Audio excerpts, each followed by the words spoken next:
Hello, everyone. Welcome to the Housekeepers podcast. Dare I say, the cleanest hour in podcasting. This is going to be a pretty fun, fantastic, very fast 60 minutes today. I guarantee it. With me today is Brandon Kinder. All the way Ralph, down what's from going on, man? Virginia. How you How doing, are you, Brandon? sir? I'm very well. Hope you are. Thanks for having me today. Yeah, I'm excited. I'm excited to talk to you about BioPURE. BioPURE. What exactly is BioPURE? Let me just get that out of the way. Sure. BioPURE is a company that my wife and I started right here in Greenville, South Carolina in 2016. And we like to think of ourselves as microbial disinfection. If you're a redneck from South Carolina, the thing that you might call it is we do germ control.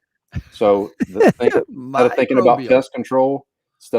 pest control with ants and roaches and rats, we come in for the stomach bug, for staph, for MRSA, for flu, the common cold. Oh, nice. Yep. Nice. I said Virginia. You're in Greenville, North Carolina. I South apologize. Carolina. South Southern. Carolina. We're just we'll keep coming south. You're almost there. Yeah, I had to go a couple of states. I started up high, working my way down low. That's right. Is is that where you're from? I am from South Carolina, born and raised in South Carolina, not in Greenville. Greenville's a big city compared to where I grew up. I grew up in Sumter, South Carolina, which is an awesome town, about 30, 45 minutes near our capital of Columbia, South Carolina. Really? So how long have you been in Greenville? I moved to Greenville in 2006 when I graduated. I graduated school from the Citadel Military College down in South Carolina. I graduated in 2006. Had the opportunity to go back to Sumter and did that for just a few months and then moved to Greenville in 2006. I've been here since 2006. Wow. Why'd you move to Greenville? Because of a girl? No, I was dating. Just playing. I was dating a girl at the time who is now my wife and the mom to our four kids. But she was actually in Sumter, so everything was pointing me towards Sumter. That's where I grew up, and it's just a town that I love so much, and all of our family is there. But Greenville was where I was supposed to be at the time, and That's it's funny. worked out for us so far. Yeah, I was just playing. Normally, if you ask me how I got to Long Island, it was a girl. It was I get it. I get it. It's always, isn't that always the way it is? Most of the time it is, and Most of sometimes the it time. works out great, and sometimes you shouldn't have moved to Long Island. No question. No, it's working out great. How dare you? No. Amen. So what was it like in Sumter then? Are you an only kid? How many do you have brothers, sisters? Nope, I have two younger sisters, so I'm the oldest. Growing up in Sumter was awesome. It was traditional, small town America, but both my parents were high school sweethearts. Wow. They're together till this day. What did And they do for work when you were growing up? man, this is actually a funny story. So my parents had me as they were finishing high school. So I am Here we blessed go. that they've stayed together and been apart and just raised us in a great Christian household and Christian environment, have been great model parents to both of my sisters and I. But my dad, when I was really young, he worked in a furniture factory. And then I remember him as I got a little bit older, he worked for a concrete company. And then when I was in the sixth grade, Ralph, my dad actually moved away for 2 years to Atlanta to go to mortuary school. So my dad was in the funeral business for most of my childhood. From sixth grade to eighth grade, he kind of commuted back and forth to Sumter to Atlanta to where he was going through mortuary school. And he came back and started working with the local funeral home in our town and did that all the way up till I was in college. And then he got the opportunity to go to work for an insurance company, and he's gone on to do great things in insurance. He and a partner of his have acquired the insurance company, and they've grown it to a couple of locations. So my dad started out at the bottom in a furniture factory, and now he's a successful business owner in the insurance industry today. Wow, what a story he has. What about mom? My mom's the best, man. She's been a homemaker and been my number one cheerleader all the way growing up. So she was just the best mom, and she's a great Mimi today. I have four kids. My sister has four kids, and my youngest sister just had her second. So she has Wow. her hands full with 10 grandkids. And you said they call her Mimi? Mimi. What do Yep, they call it? Mimi, What do they call your dad? Mimi and Papa. Papa. I'm a brand new. Well, we're almost a couple years in, but grandfather myself. I know I look amazing. I appreciate it. Congratulations. Uh, but Congratulations. but I got to tell you, I don't know what the heck I want to be called. I don't. It's so funny. Something Is it stupid to better? dwell on. Is it better or worse being a grandparent or being a real parent? I don't know. I don't know. I imagine, he's just a little baby right now. He's just over a year. Um, so I don't know. I don't know. We'll see. We'll see. How fun. How fun. Well, Yeah. I love being a dad. I love being a husband. I love being a business owner, but I especially love being a dad. I have 3 boys and then a baby girl. So I tell everybody it's a party at my house every single day. Sometimes it's a good party and sometimes the party is not so good, but nevertheless, it's a party. I loved being what's funny is my son's now 34, 33, 34. Good Lord. But I remember when he turned 18. Hmm. And I remember our relationship changing from, prior to 18, it's because I said so. And then Right. after 18, I have to make an argument. You know what I mean? Like I have to, because he can do whatever he wants, and so Yep. I still don't want him to stick his finger in a light socket. So I'm like, all right, don't make a decision. Wait. Let me collect my thoughts. Hold on. I have a good reason why not to go down that way, Oh man, that's so funny. We could go on for stories and stories and stories about the boneheadedness of young boys. It's and thank God for it, because I'm a better man because I was a bonehead, I think, as a young man. But I agree. I I was agree. able to get We all through it. have our fair share of things that we probably could have made better choices on. Yeah, no question, no question. I like to believe there are no accidents, So Yeah, I had just yesterday. I got home, and the boys were doing something with the four wheeler in the backyard, and he was kind of stuck in a tree. And instead of just kind of stopping, pulling forward, and just gently getting out of the tree, he just gasses it like a young boy would do, and just rips one of the side bumpers off the four wheeler. And just, hey, you were already stuck. What made you think just to give it a little more gas and you could get over that tree? And he just, I don't know, Dad. I just thought that was what I should do, right? I'm like, well, you should have just pulled forward and it would have all been good, but now we have a broken fender well on the four wheeler. anyway, It made sense to them at the time, right? as it could only make sense to them, right? Yep. That's the challenge. So it sounds like your dad was like kind of like this entrepreneurial path his whole life. Like, he was kind of doing whatever he had to do, but eventually all he wanted to do was work for himself, which seems like it's the same place that you went. Yeah, you're 100% right. I think deep down inside, there's nothing wrong with being a great employee and being a Of part of a course. team and being a part of a culture and just contributing in that way. But I think you're right. My dad, deep down inside, I remember, him talking about wanting to buy into the funeral home business and really get invested in that. And just as chance would have it, he never could execute on that or get the opportunity from the current owners. So he pivoted, and not late in life because he's not that old, but he did pivot at a certain point and went from the funeral business to insurance. So we talk about death and taxes. He's kind of been right there in the in As some of the businesses that aren't going anywhere, and he's done phenomenal. And they just recently expanded, I think, to location number 3. So yeah, he's for great. sure an entrepreneur and doing great. When you said that he left for 2 years traveling back and forth to learn this business, I'm thinking to myself, nobody does that to be an employee. They That's right. only do that because they have a bigger dream in their head. They want to Amen. own something. They want to be part of something bigger. They want to be an employer, you know. Amen. And He had the example from his dad, which was my granddad, who had a successful. He was an orthodontist, so he went to dental school and specialized in orthodontics and had several orthodontic practices. So my dad got to see that modeled as a little boy, and then that was some of my inspiration growing up as well. My granddad operating a successful small business and taking care of everyone in our community.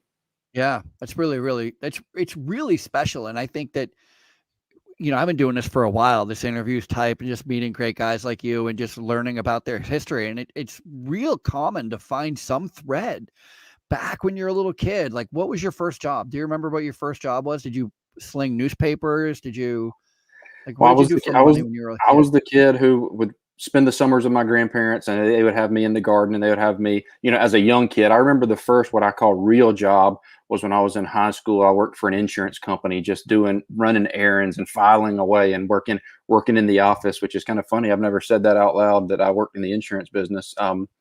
But yeah, it was just getting after it. And I played a ton of sports, so a lot of my time was chewed up during the school year, during the summers and the fall, playing sports. But yeah, I'd So say what my was it first like? job was working Do for you an do you insurance company. remember getting that first paycheck or the first few paychecks, or what it was like to have your own money as a young man, earning your own money? Do you remember that? Yeah, I remember one summer I worked for an HVAC company, and I can't remember what they paid me per hour, but it was probably the first time that I'd worked 40 hours in a week. And you look at the paycheck, and oh my gosh, I'm rich. Yeah, yeah, all summer, right? Yeah, All because summer. you've been getting an allowance, you've been getting grandparents giving you some birthday money here and there, and you're trying to stretch $100 to last all summer, and then you work, a real job, and you work real big boy hours, and you get a paycheck for 5 or 6 or 700, $800. It was a big deal. It is a big deal, right? And I bet that's. I remember, this is so funny. I just thinking about it right now. There was a. I went to a grocery store, and I had the same kind of situation where it was like my first time getting like my first full paycheck, like working 40 hours or whatever. And it was like almost $400. It was like 300 and change. Like that was a lot of money. And I remember the lady at the grocery store. I went to the grocery to cash my check. The lady that was behind the counter to cash my check there was a girl I went to high school with, and she was behind the counter. She worked there. And Nice. so she wasn't cashing my check, but she was right there. And I remember once she saw how much I made, I was a new person to her. And Oh, that's awesome. I just remember her making some comment like, "Oh, I didn't know you made that kind of money," or, like, "Oh, look at you," or something. I don't even remember the words, but it was something where I was like, "Oh, wow, I Yeah, could even get attention with you I did had it. no idea, You did it. I had no idea. I was a young man, just That's a great story. That's a yeah. great story. I think we all need to just remember the pride that we all have for going out and working hard and whether it's $100 or 800 or 100,000, just the pride that it makes you feel. I heard someone make the comment the other day, if you could go out and earn $100,000 or somebody would give you $250,000, which one would you want as a man? Earn And it. as a man, we want to go out and we want to earn it, and we want to be able to have pride in what we're doing. So I think that might be one of the things we need to get back to as society, as business leaders, as people leading businesses and who have team members on our team. Let people know that it's good to feel pride in what you do, not a bad pride, a good pride that you went out and gave a hard day's work. I agree. I think I even remember with my own kid. I remember when he got his first job, and at the age of 15. And by the way, he was 15 in 1996, 1996, 1997. He's 15, 16 years old. And they had just raised the minimum wage rate from like $5 an hour to $7 an hour, or something like that. Nice. And so it wasn't a lot of money, but what it did was it made him, his first job, it made him unemployable because he wasn't worth $7 an hour. Like it was like $7.50 or whatever, because he'd never worked before, And so there were 18-year-olds competing with 15-year-olds for the same entry-level job. Wow. And I remember it being a real challenge. And, he's putting out applications, you ever try to get a 15-year-old to put out an application to once they do one application, they think they've done. They're like, I did my work. I'm waiting. We're done. We're done. We're done. They're going to call me when they want to. If they don't call me, well, then I didn't need a job this year. That's kind of how he was looking at it. And, typical 15. But I remember when he finally got the opportunity to work at a car wash, he and his friend both got hired. They're both 15. I don't know what the owner, whoever hired them, I don't know what they said, but those two kids worked like they were about to be fired at any time. Like they put on their best foot for, like they really, really worked hard. Mm-hmm. They did a great job. But again, it was like months or weeks at least of, it's hard to compete because of minimum, and the amount of money that they're going to make, they were super excited about. So they're excited about that. But I'm just saying that once they got that money, there was never any stopping him. To this day, he's always been such a go-getter. That's awesome. I love to hear those stories. Yeah. Probably some great leader or some great manager at that car wash who was able to motivate them each and every day to give their best. And again, dang, lessons in that for us today as well to make the most of every day. And we got the opportunity to impact people every day. Some of us impact them for good, some of us impact them for bad. And the more people we can impact for good, usually the more successful we'll be. No question. You said you were really into sports. What was your favorite sport? My favorite to play was football. Again, small town, went to a small school. So the favorite to play was football. I was probably a little bit better at baseball. So baseball was my true love, but football, it's hard to beat those Friday night lights, right? So Yeah, of football was course. fun, but I was better. I was a baseball player. What position did you play in football? In football, I played running back. Oh, offensive side. Yep. And we played Nice. both. We played both. Again, it was a small Oh school. yeah, so you're We playing played both. both You were the offense kicker and one time, you were the quarterback, and then you that's were right. defensive end. Long snapper. I was just watching a football game at high school, and it was literally that because they had just enough kids to man the field. They Mhm. might have had 14 and they needed 11. You know what I mean? That kind of thing. So there was an awful lot. There was a lot of kids playing both sides of the ball. It was pretty fun to watch. They were exhausted after Sure. half the game. I love it. I love it. Yeah. So how did you end up going to the academy? You said you went in the military. Yep. So actually, I got recruited to play baseball. So I didn't. I was a recruited walk on with a little bit of an academic scholarship. So I wasn't a scholarship baseball player, but I was a recruited walk on to play at the Citadel, and I ended up, like my first semester. After my first semester, I quickly realized I was in a new league. I was a big fish in a small pond early on, and that pond got a lot bigger with a lot bigger fish as I went to the Division I college level. So after the first semester, I gave it up and I focused on school. And the Citadel is not like one of the traditional academies. The Citadel, we're required to be involved in the ROTC and do all the military science and wear the uniform and do everything that you think of at a military school, but you're not required to take a commission in any of the branches. So usually, I don't know the stat. I would be wrong if I said, I'm just going to say 40%. Somewhere around only about 40% of the graduating class actually take a commission. It might be higher or lower some years. But I did the Citadel and did the military and did all the requirements while we were there. But I did not take a commission because we pay to go to school. We don't go to school like the academy. They sign a contract, and part of their commitment to that contract is they get school paid for. We paid for school, and then a lot of my classmates chose to take a commission in any branch. So Army, Air Force, Navy, Marines, Coast Guard, and then some of us just go regular civilian life. What was the deciding factor for you? How come you didn't go military? I don't really know. I can tell you the thing that I have told myself over the years is at the time I thought I was a homebody, and I felt like I was so focused on getting an education and getting out and getting into the workforce and going to work and trying to start making money that I told myself that a 4 or a 6 year commitment in the military, they could send me who knows where, was not what I thought I wanted. I would say I don't have very many regrets in my life.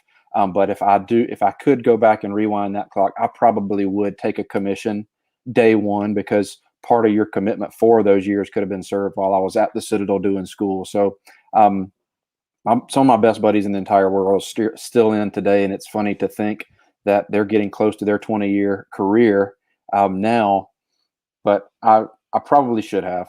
It's a great country that we live in, and there's a lot of great people, and I just appreciate what everyone in the military does for our country, and it's a special place for sure.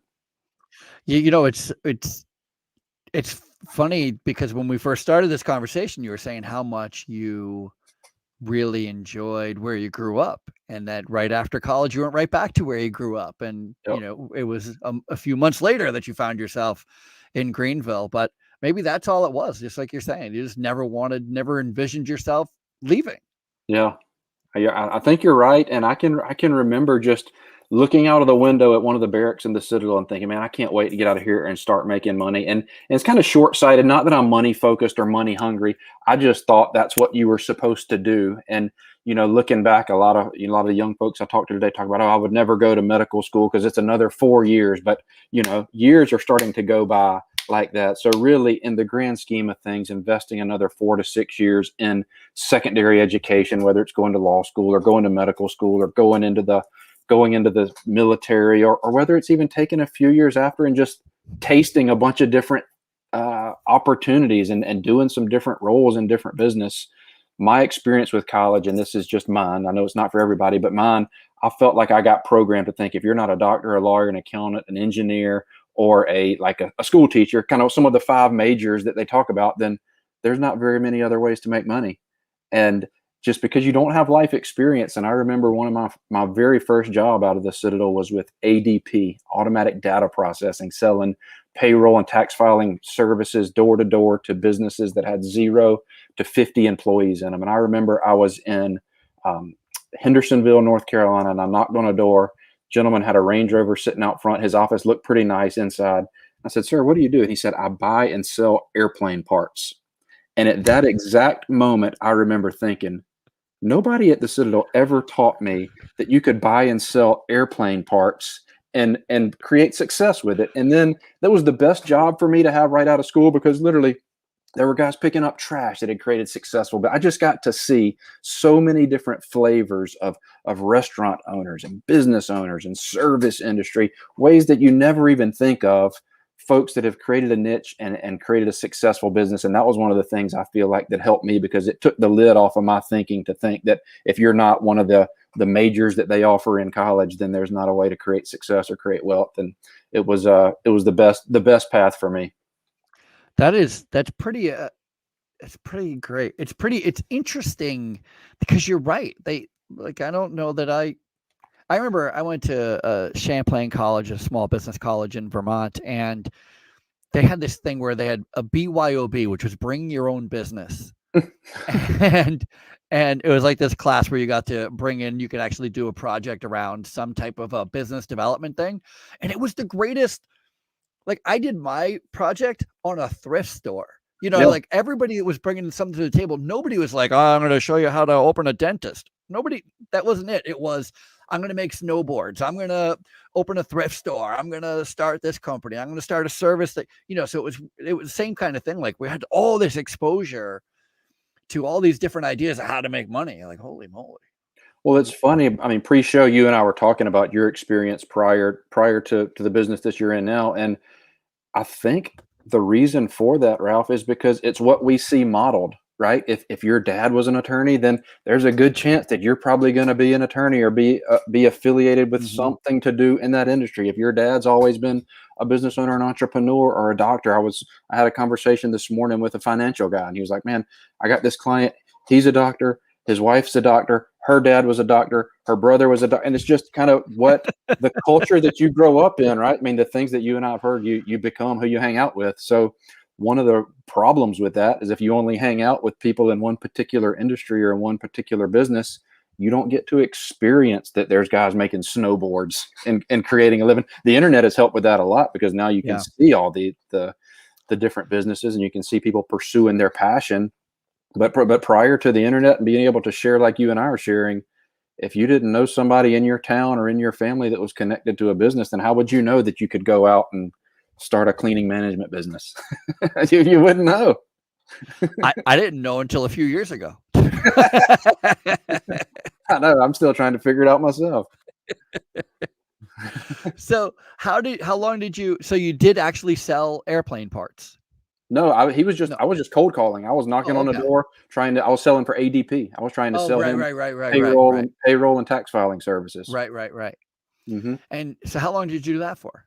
I did ADP from 2006 to like 2008. It's like first couple years out of college, and got some, I think ADP to this day, they're still ranked one of the top corporate sales training programs in all of corporate America. So really? they sent me off to New Jersey. I was trying to think of the town, New Jersey, for 2 weeks. They fly the new hires up there, and for 2 weeks, it's intense sales training for 2 weeks, and they send you back to your town and give you a slap on the back and say, go get them. So I'm extremely grateful for ADP and the training that I got from them. That was just the first couple of years out of college. And that was really good training, huh? Very good. I did that. And the second thing that I always give credit to, I know it's got a little bit of a stigma, not now as much as it did in years past, but I also started building the Amway business. So while I was in college, I built the Amway business and did it as successfully. I had some success, just a little bit. I thought I was going to retire and never have to get a job my entire life when I first started the business. But that Amway model of just personal development, reading books, associating, listening, talking, asking questions, and really building up yourself. I give those two organizations credit for some of the success that we're having today, because it made me focus on me, and in a good way, not in an egotistical, self-centered way. Made me focus on me in terms of building myself. A lot of people say your business can't outgrow your self-image. If you're not growing yourself and associating with people, and ADP and Amway certainly helped me become a better version of me, or put me on the path to working on becoming a better version. I attended a few seminars on Amway. I was never able to get into it, but that's when I first heard Zig Ziglar or Jim Rohn. Those guys, even today, you get a Zig Ziglar tape I just met Tom Ziglar, who is Zig Ziglar's son, who is taken his father's vision and passion for sales and education and personal development, and he's continuing it. So it's awesome.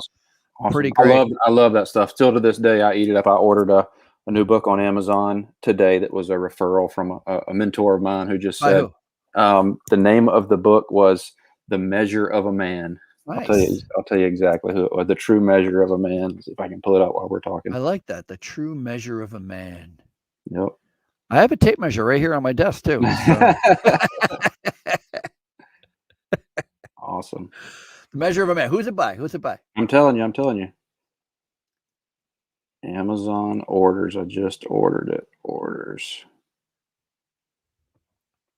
Arriving on Wednesday. The True Measure of a Man was written by Richard Simmons. The True Measure of a Man. How perceptions of success, achievement, and recognition fail men in difficult times. Is this the same Richard Simmons, the diet guy? I don't think so. Well, there was a podcast a while ago. Was where is Richard Simmons or something? Because nobody had seen him in a while, and they thought he was missing.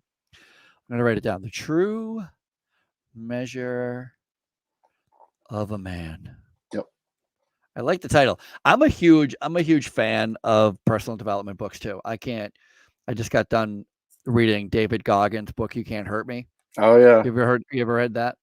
I have not read it, but I've listened to a bunch of Goggins stuff. Goggins is actually referred to in this is the book that's on my desk right now, Uncommon Leadership by Ben Newman, and he does a whole chapter on David Goggins in here. So I'm nice. With you on the personal development stuff. I think it's one of the best ways to become a better version of yourself.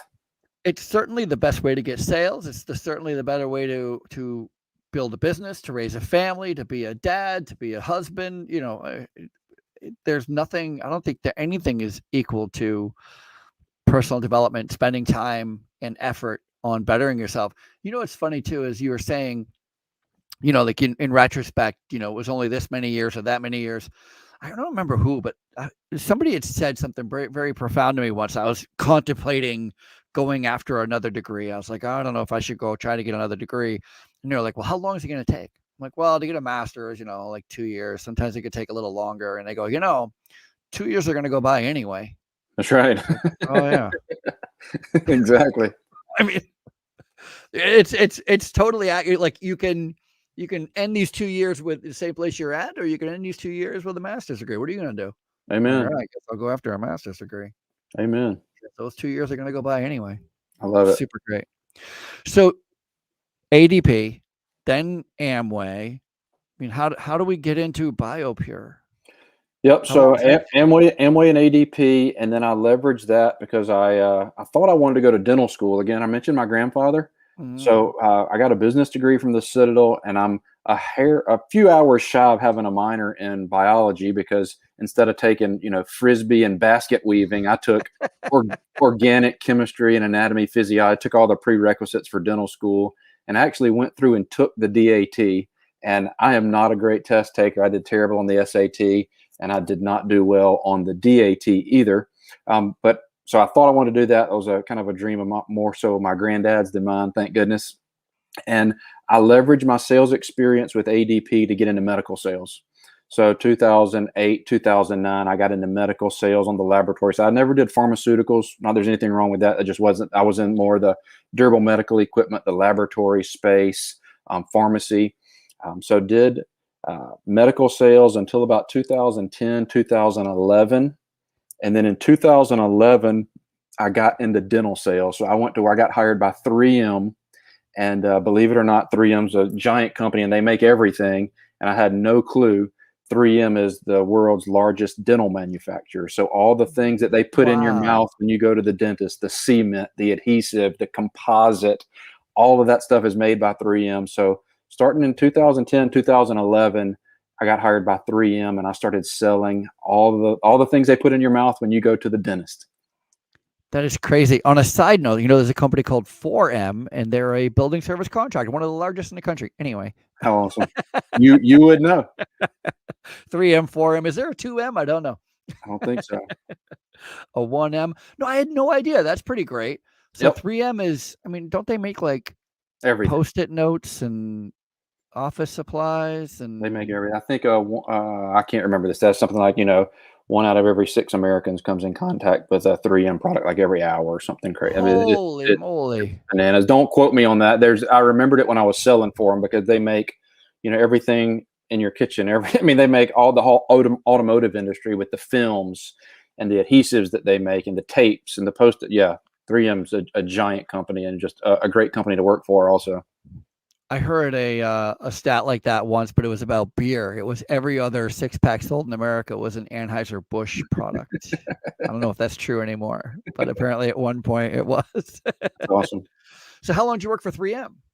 So 3M, I worked for them, just call it 2011 until 2018. Holy moly. So kind of we get to where BioPURE comes into play is I was at, it's called the Hinman Dental Show. It's one of the largest dental shows in the world. They have a handful of these shows in different places around the world, and Atlanta is the host of one of them called the Hinman Dental Show.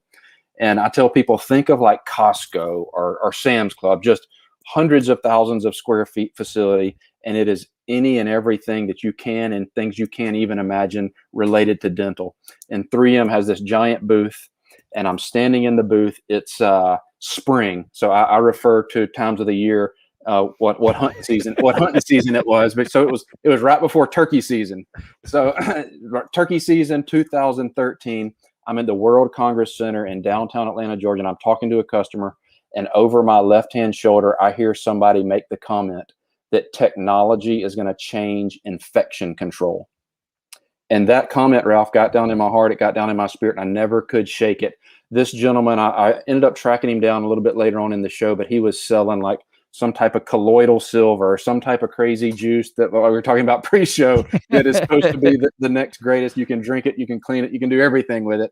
But that comment that he made got down into me, and I never could forget it. And I still don't forget it to this day, because I tell the story that when I heard that statement, it changed me.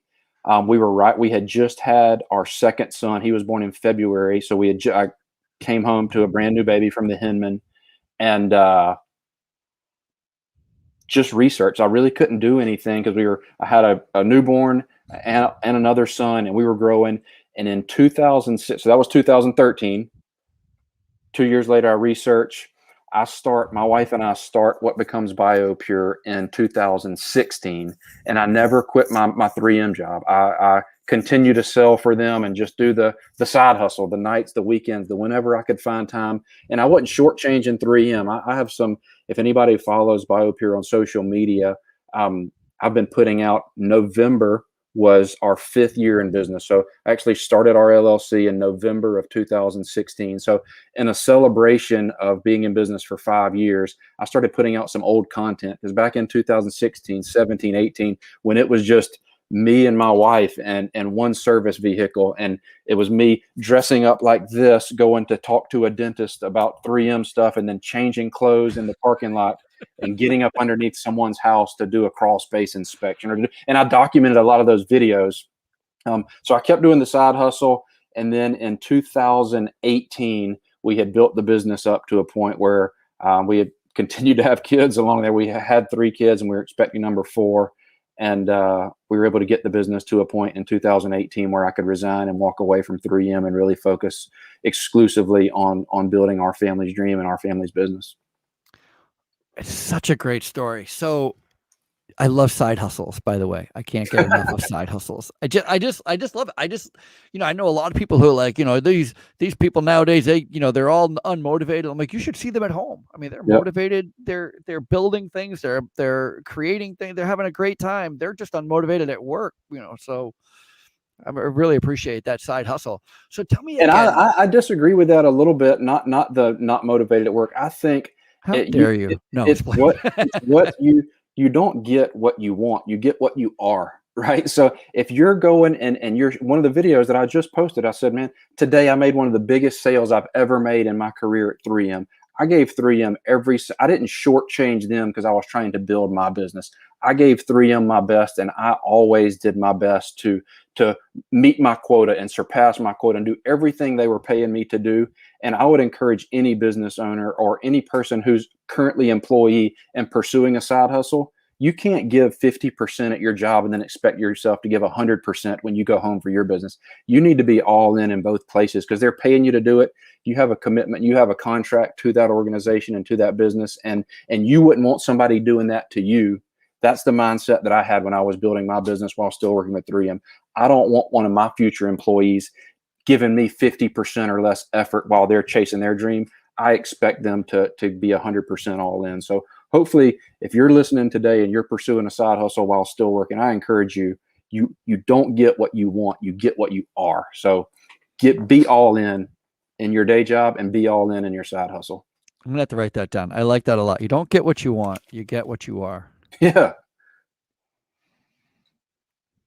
I want a great marriage. I want to be a great dad. I want to be a great business owner. I want to be a great friend. Are you a great friend? Do you pursue your wife? Are you intentional with your kids? Do you give your business and your customers everything, or you just talk about it? There's a big difference in thinking about sending my wife flowers and actually sending my wife flowers. I can go home tonight and tell her, I thought about sending you flowers today. Or I can show up with flowers and the response is a lot different. That is profound and simple all at the same time. Profound and simple. I saw this demonstration once where they were talking about, they were using the example of a hard-boiled egg and a carrot. And so a hard-boiled egg, if you add water, so they started out with an egg, not a hard-boiled egg, just a regular egg and a regular carrot. And they said if you add boiled water to both of these, one's going to get hardened in the middle and the other's going to get soft. So the hard carrot's going to turn soft in the boiling water, and the delicate egg is going to turn hard with the boiling water. And so you don't want to be either one of those. Instead, you want to be coffee, because when you add coffee to boiling water, you change the water. Amen. That's a classic Zig Ziglar story we're talking about earlier. The carrot, the egg, and the coffee bean. There you go. Yeah. So that's kind of like what you just said, kind of reminded me of that whole thing. Like you can blame the wind or you can use the wind. Amen. Yeah. So tell me again exactly what BioPURE does and how does it, like, what is the actual application? Is it a product, a service, a light source, a ionizer, a chemical? What is it? Mm-hmm. Well, let me finish kind of to get you to 2021, kind of the history, and then I'll kind of segue into that. So 2018, we walk away, or I resign from 3M on great terms and pursue our business. And I actually bring on a partner, a true friend for the past 20 years of mine. His name is Scott Andrew, and he owns a really large company and has a background in franchising. And he and I partner up, and it takes us. He's been a mentor of mine. So as my business was growing from 2016 to 2018, sometimes better than others, I was sharing that success and some of the struggles and the victories with him. And he said, "Man, I think we have something that we can scale." And he has a phenomenal organization called Retail Service Systems, who's in the furniture, mattress, and bedding industry, and they have close to 500 locations all across the U.S. And Scott and I partnered at the very end of 2018, and it took he and I and the chief legal officer approximately all of 2019 to complete our FDD, because we decided we wanted to sell a business opportunity in every state in America, and we felt like we had a duplicatable model that we could do that. So 2019, we opened a couple additional corporate stores. I had 2 locations that I had already built, one in Greenville, South Carolina, and one in Sumter, South Carolina, my hometown. Throughout the end of 2018 and 2019, we opened up a store where he had an office, which was in Columbus, Ohio, another one with great friends of ours in Johnson City, Tennessee, and Hickory, North Carolina. So we had 5 locations. We get the FDD across the finish line in the end of 2019. Again, pre-coronavirus, pre-COVID. People can't even spell coronavirus. We were talking about staph, MRSA, flu, salmonella, the stomach bug. We were just talking about germ control services. We've complete the FDD and sell our first franchise, location number 6 in Nashville, Tennessee, November, December of 2019. We sell another location in Charleston, South Carolina, January, February of 2020. And then my wife and I shoot away with our kids to go on a ski trip, February of 2000 to the end of February 2020, right before the airports went crazy.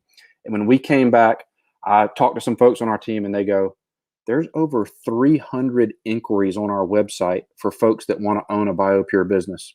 So we started hiring, we started putting the infrastructure in place. And last year, we opened up about 48 locations across the U.S. in about 18 different states. Today, we're right around 50 locations in 20 different states across America. And I tell people, the only thing we do is germ control. We don't vacuum, we don't sweep, we don't mop, we don't dust, we don't even take out the trash.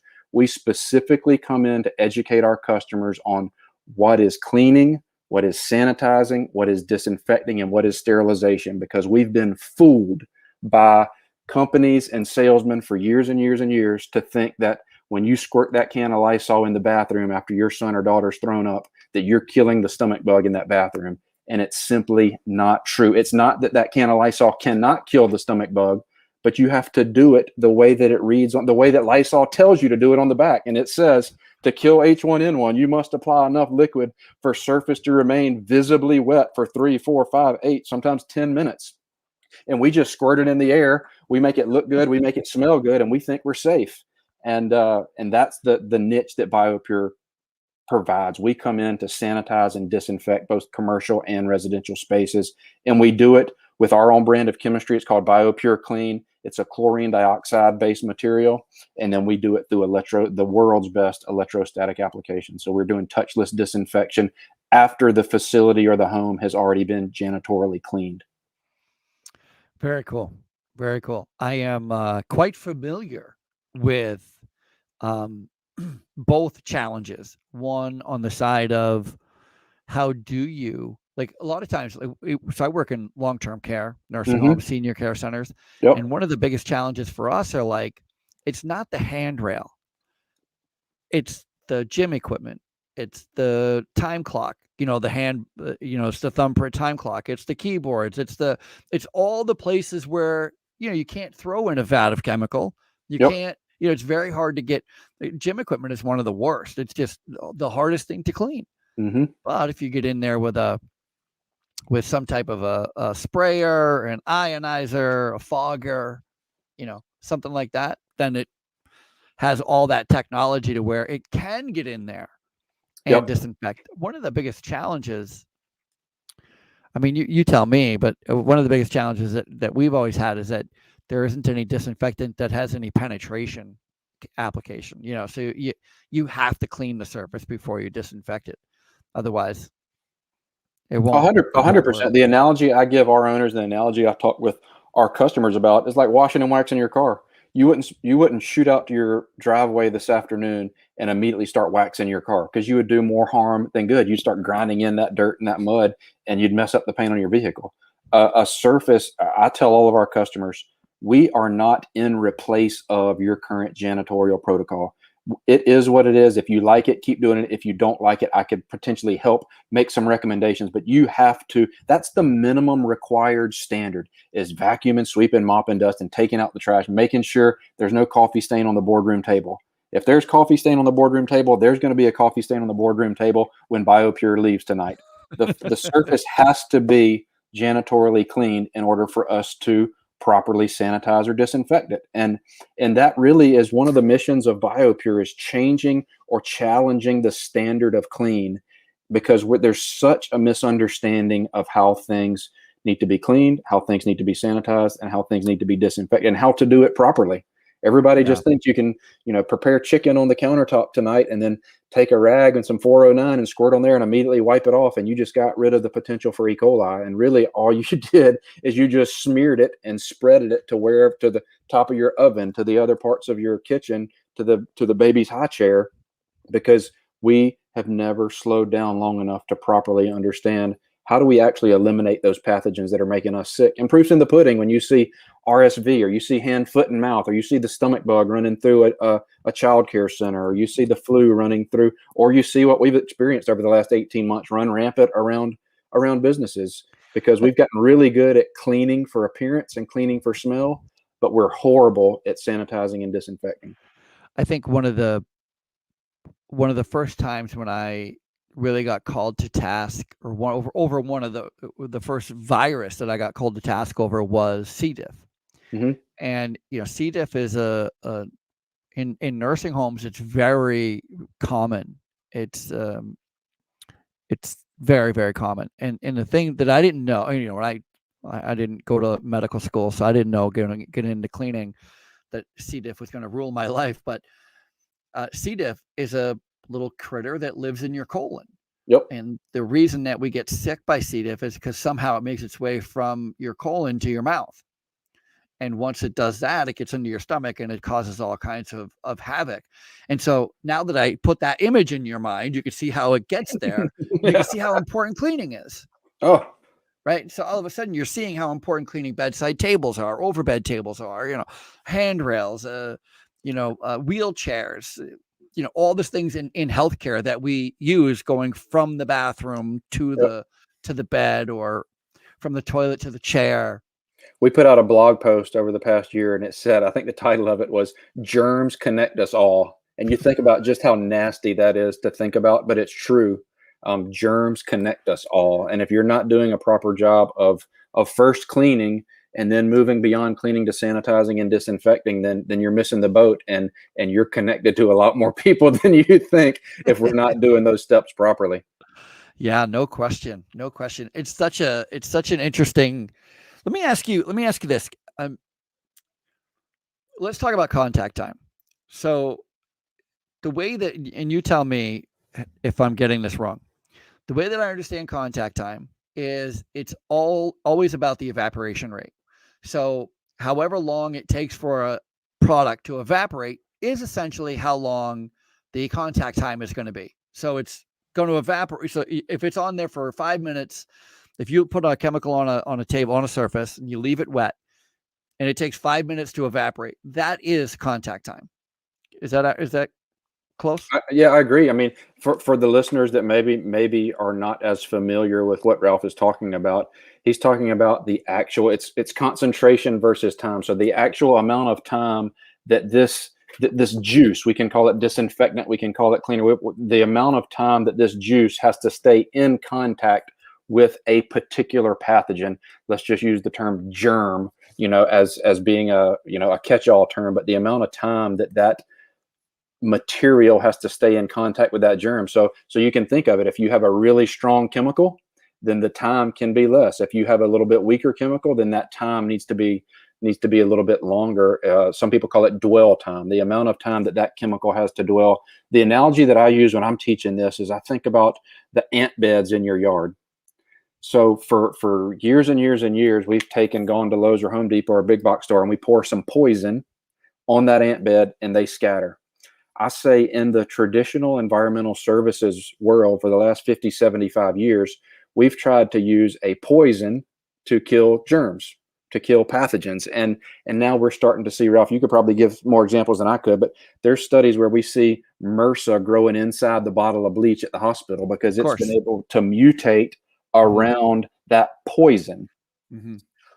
We use a different category of chemistry called oxidizers. The most common oxidizer is peroxide. There's some problems with peroxide in terms of being caustic and corrosive and causing some discoloration, but there's all sorts of aldehydes and phenolics, and quaternary ammonia is the biggest brand of chemistry that we've used in the janitorial industry for years and years and years. And there's all sorts of shortcomings that come with those. A lot of them are really effective at killing stuff, eliminating germs and pathogens, but what we're seeing now in our business, at least, Ralph, is a lot of these businesses, in the name of trying to kill COVID, in the name of trying to eliminate germs, they're ruining the inside of their business because they're putting these caustic chemicals and corrosives on top of a boardroom table, and they're showing up and going, oh, shoot, the varnish is tearing off. Oh, shoot, the light switch is turning yellow. The toilet seat is corroded. The paint is the elevator buttons are starting to like look funny all around them. So we're really passionate and excited about our BioPURE clean material because it's an oxidizer. It's got a no wipe, no rinse, no residue claim that is incredibly effective against germs, virus, and bacteria. But yet it's safe enough to be a no wipe, no rinse, no residue for food contact and food prep surfaces. Yeah, that's really great. In healthcare, one of our biggest challenges is contact time. And I'm not talking about for disinfecting purposes, because if the contact time is 5 minutes, contact time is 5 minutes, right? So whatever. But the challenge is, in at least in long-term care, in most of every long-term care facility I've ever been in, there's two different types of laminate. There's a high temp laminate and a low temp laminate. All furniture in that kind of establishment is made out of pressed particle wood, and then it's got a laminate on top of it. Mm-hmm. And the difference between high and low temp from a cost point of view is amazing. It's almost like twice as much. Like you can get a overbed table for $198 versus $298, right? Like it's a big disconnect. But the problem, so we have found in 2020, is the low temp laminate is not porous, meaning it's not waterproof. So a lot of these chemical companies came right out in the beginning of 2020 and they're like, hey, 10-minute contact time, 10-minute contact time. And to your point, all we were doing is ruining furniture. Yep. And not inexpensive furniture. And when you have 100 rooms and you just ruined 100 dressers, 200 dressers, that's at a few $100s each, all because we're trying to keep the surface wet. Yep. Yep. You're so right. You're so right. And but prior to the show, you and I were talking about just how much noise is in this space, and there's probably well-intentioned people running out telling a lot of different stories about whatever chemical or device that they're selling, and some of it is true, some of it is not true, some of it the truth is being stretched a little bit. But at the end of the day, do you, Mr. Business Owner, do you, Mr. Homeowner, know what material is being used inside of your business? Because we're seeing the issues with, there was a recent article last year in the Wall Street Journal about the airlines going, oh shoot, the rivets in the tray table are starting to rust, the vinyl on our chairs are starting to crack and get brittle. We thought we were doing a great thing by trying to kill all these germs and disinfect every 5 minutes. And now we're ruining the inside of our airplanes. I got a buddy who's a hotelier, and he's seeing serious issues inside of his hotels because corporate told him to disinfect every 5 minutes with this juice, and now that juice is eating up every desk in his hotels. And I don't know if you know this, but today, as was January 2020, so it hasn't changed from January 2020 to today, the CDC says that you should use a chemical that has a claim to kill C. diff. But this is what it says: if you don't have access to it, bleach and water. Yeah. So they're still reverting to bleach and water, which is a great killer, Amen. but it's caustic. and it causes all kinds of damage, to your point, to fabrics, to plastics, to vinyl, to leather, to carpet, to tables. I love talking about bleach and water because in my state, South Carolina, our Department of Social Services still recommends a 2-to-1 bleach water solution, mixed fresh daily to our child care centers. And I ask every child care center that I go into, do you know why there's that mixed fresh daily? And they go, no, we normally just put a piece of tape on it and update the date and use it till it's gone. And I said, well, they're not trying to be a pain in your butt and cause you to do more work, but like chemistry tells us evaporates. The moment you dilute bleach, within 24 hours, it is dirty salt water. It's no longer effective. Yep, you're killing some germs on Monday, but Tuesday through Friday, all you're doing is spraying dirty salt water and smearing all those little germs around your facility. Yep. And I had another guy tell me and he said the only, and I mean the only, and Brandon, I mean the only good thing about bleach is its cost. He said, other than that, it's not any good because it's dangerous for you. It's lethal if mixed with the wrong chemical. And number three is just going to ruin your surfaces if you don't give that fresh water rinse that they call for. It's so interesting that there's so much technology. I mean, they're now being able to ionize water. Yep. Make an effective disinfectant out of just water. Yep. That's crazy. I remember when 3M, let me throw it back to 3M for a minute. I remember when 3M came up with the Boost machine. 3M was the first ones to come up with this pad for stripping and refinishing floors or stripping floors, taking wax off of floors. 3M created the first pad to do that without a chemical. About that. Prior to 3M, you always had to have a stripper, and then you had to have a mechanical exhaust in any room you were doing the stripping because it was very caustic in the air, and 3M was like, you don't need anything but water. Let's watch this, Yep. So the technology is, to your point, when you said that you overheard that guy say that technology was going to be the thing that changes what did they say that how it's technology going to make a big technology is going to change infection control. It really has. And I am a huge fan of technology. I try to stress to everybody on our team in BioPURE Nation that BioPURE is not a silver bullet. There's lots of people running around today talking about silver bullets. If you throw this bipolar ionization into your ductwork, all your problems will go away. If you put this UV light over here in the corner, all your problems will go away. And I tell people, do not ever let me or anybody at BioPURE tell you that overpromise and underdeliver. But there's something called the Swiss cheese effect that I read about last year. And it says that BioPURE it doesn't call out BioPURE, but I'm paraphrasing. BioPURE is not the silver bullet.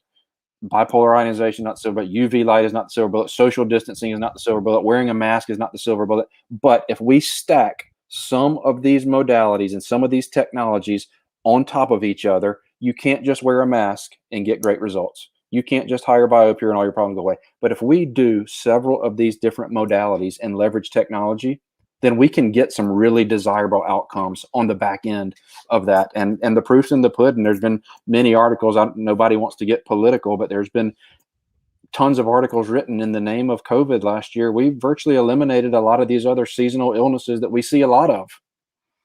And the doctors are given credit to masking, hand washing, and properly disinfecting surfaces. I got to say that working in long-term care, the flu has been a nemesis, a thorn in our side forever. Well, for me, I've been in long-term care for 20 years. It's been every year between the middle or end of December till the beginning or middle of February, we have the most deaths from the flu. Yep. Complications of the flu, always, every single year. And every year, we always have to have hand washing conversations because that's how it's passed. It's passed because of hand washing. And there's only so much, because again, I work in the cleaning industry. And so anytime you have an outbreak, doesn't matter if it's GI, VRE, C. diff, the flu, doesn't matter. Everybody is quick to say, where's housekeeping? Where's housekeeping? And with peace and love, I know that sometimes housekeeping gets it wrong. Sometimes we don't hit it, a common work surface area enough, but most of the time it's hand washing, it's hand hygiene. Yep. It's literally helping somebody go to the bathroom, clean up after going to the bathroom, and then feeding them dinner. without washing your hands. Peace and love. That's how it happens, right? There's not much housekeeping can do. But then over the last 18 months, 2 years, last year, very few, not very few deaths, not just very few deaths from the flu, very few cases even being reported from the flu. And it's gotta be because of hand washing. Yeah, shameless plug here. We just last year we launched our own brand of hand sanitizer. It's a water-based, but it's a residual hand sanitizer. So it's got BZK in it, which is the active ingredients that's just as effective as alcohol. There's a recent study from BYU that points to that. But there's nothing that can replace warm, soapy water washing your hands for the proper amount of time. That is the gold standard. That's recommended by the CDC, and that's still what we recommend. But where it's not available, a water-based hand sanitizer is proven to be just as effective. And alcohol, like bleach, there's some significant shortcomings from alcohol-based hand sanitizer. Number one, it dries you out, and now you get a crack because you're using it 97 times a day. Now you have an exposed wound, so now you're even a higher rate of infection. Number 2, 3, and 4 is it's incredibly flammable. It's toxic. It's getting in your bloodstream. So looking at BioPURE Shield, our residual-based hand sanitizer, has been a great option, and we're doing some studies with different microbiologists to prove that the effectiveness over time is significant, but just because of technology. So it's really cool to how we need to focus on multiple. Not only serve it prior to COVID, the CDC said, most people get sick by touching a dirty surface and putting it in their eyes, their nose, or their mouth. But now with COVID, everything's so focused on the air, people just think, oh, we can forget about the surfaces. Let's just get the air right and all of our problems will go away. And it's just simply not true. There's the industry does not have to be as confusing as we make it for our customers. And I think if there's guys like you out here giving the proper information and properly educating people, then we can beat this thing, and we can truly do what BioPure's mission is to change the standard of clean. Thank you so much for being on. How do people? I have a couple of questions. Sure. One, are you still selling franchises? As fast as we can sell them. So how does somebody obtain a franchise? Like, what's their first step? Should they just go to biopure.com? What is it's biopureservice.com. So if you go to biopureservice.com, there's contact me. There's franchise information available. Check us out there. Obviously, Instagram, LinkedIn, Facebook. We're on all major social media platforms. Our marketing team does a great job of getting us out there and promoting it. So yeah, anybody that's interested, would love to talk with you. If you want to email me directly, my email is just brandon@biopureservice.com. And then I try to be as available as I can. So if you want to call me or text me, my cell phone number is Hold on, I'll put it in the chat. I'll put it in the chat. Let me see here. You're fancy. Oh, that's right. Oh, we've had a lot of chats. Look at this. Oh, Jennifer's already on it. Jennifer knows what she's doing. Perfect. Yeah. We'd love to have a discussion with you. We're just getting started, right? So 50 is a big number from where I started at 1, but it's nowhere near where we're going. Yeah, that's super great. Do you really want to give out your number? Absolutely. What is it? It's 803-491-4577. And this is for Brandon. Yep. There. I just posted it on all social media. That'll teach you. I love it, Ralph. I listened to an Ed Mylett podcast the other day, and he was interviewing the one of the former CEOs of Starbucks, and he gave out his cell phone number and his email on it. And I think one of the misconceptions, the stigmas that we got to get past, is the higher you go or the more success you have, the smaller your circle gets, and this and that. And I think some of those are just are false. And I don't ever want to be somebody who's not available. And I certainly don't sacrifice my family or my kids or my wife for that. But if I can help somebody, that's what I want. That's one of the things that BioPURE wants to do. I want to help that mom or that dad or that business owner or that entrepreneur set up another revenue stream, another source of income for their family. And if we can pay a small piece of that, that's my mission in life, is to help as many people as we can create success. And it's not success in terms of BioPURE standards. It's success in terms of their standards. Some of them, hey, I just want enough money to take my wife on a great vacation or put my kids in private education or do whatever. We just want to help. I think right now in America, this has opened up a Pandora's box, but right now in America, there's never been a time where entrepreneurs are needed in America like they are today. Small business owners are needed because the things that we're talking about, the conversations we're having, the relationships that we're building in our community are what's going to continue to keep us great. So Yeah, I'm available. You can give my cell phone out all you want. If it gets too crazy, I'll change the number. But I appreciate anybody who's interested. There was many days where I prayed for our phone to ring, and now it rings sometimes more than we can answer it, and I'm grateful for that. So I'll give it out next time we're on the show if you'll have me back. And so if you're hiring, are you hiring too? So this is the same. They just go to BioPURE services or service.